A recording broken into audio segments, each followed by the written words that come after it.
Կա խոսենք միասին 4 շամպունների մասին, սուխուի շամպունի, ինչի համար օգտագործել, ոնց օգտագործել, որ ճիշտ լինի եւ ընդհանրապես ով օգտագործի, ով ոչ։ Ուրեմն ինչ է իրենց ներկայացնում սուխուի շամպունը, դա տալկա, հայերեն ասած պրիսիպկան, որը որ լինում է եւ գունավոր եւ հանգույն, ու ինքը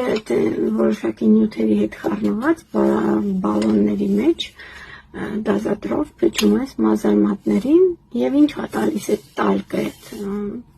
պրիսիպկան մեզ տալիս է այն որ երբ որ մեր գլխամաշկը սկսում է արտադրել սեբումը, հա, յուղը, ինչպես եւ դեմքն է յուղոտվում եւ այնպես էլ գլուխն է յուղոտվում, այդ տալկը ոնց որ չի թողնում որ այդ գլխից արտադրված յուղը ոնց որ նստի մազերի վրա եւ մազը յուղոտ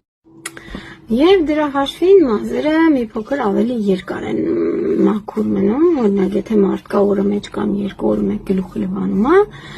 ասենք երբ որ օգտագործում է սուխուի շամպուն, ինքը կարող է իրեն թույլ տա 3, 4, 5, նայած ինչ աստիճանի յուղոտ է գլխամաշկը, մազերը պահի մաքուր Բայց ասեմ, որ շատ մարդիկ սխալ են օգտագործում սուխուի շամպունները, շատ մարդիկ, երբ որ մազերը արդեն յուղոտված է, արդեն կեղտոտվելու այդ շեմին է, նոր սկսում են օգտագործել շատ շամպուններ։ Ասեմ, որ շատ սխալ է։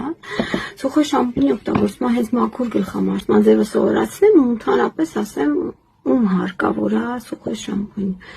Ուրեմն հարկավոր այն մարդկանց, ում մազերը նաև բացի յուղոտվելը շատ քիչ են, օրինակ իմ մազերը իրականում այնպես չի, որ ինչ մազեր ունեմ, ինչ է տալիս սուխուի շամպունը, ինքը մի փոքր աբիոմ է տալիս, մազերի քանակը ոնց որ շատանա, որովհետև մի փոքր հաստացնում է, ավելի շատ հաստացնում է որ դուք արդեն ֆենել չորացրել եք, բավականին մեծ հեռավորությունից, մոտ 15-20 սանտիմետր հեռավորությունից հարկավոր է փչելը, հա, այսպես, շերտներով։ Հիմա ես անգամ մի կողմը կփչեմ, մյուս կողմը չեմ փչի և ցույց կտամ, ասենք տարբերությունը։ Այսպես փչում ենք և հիմա անգամ իմ ձեռքերը մի փոքր կարող է ներկվեն, որովհետև սա մուգ մազերի համար է նախատեսված ու մի փոքր գույն տվող շամպուն է։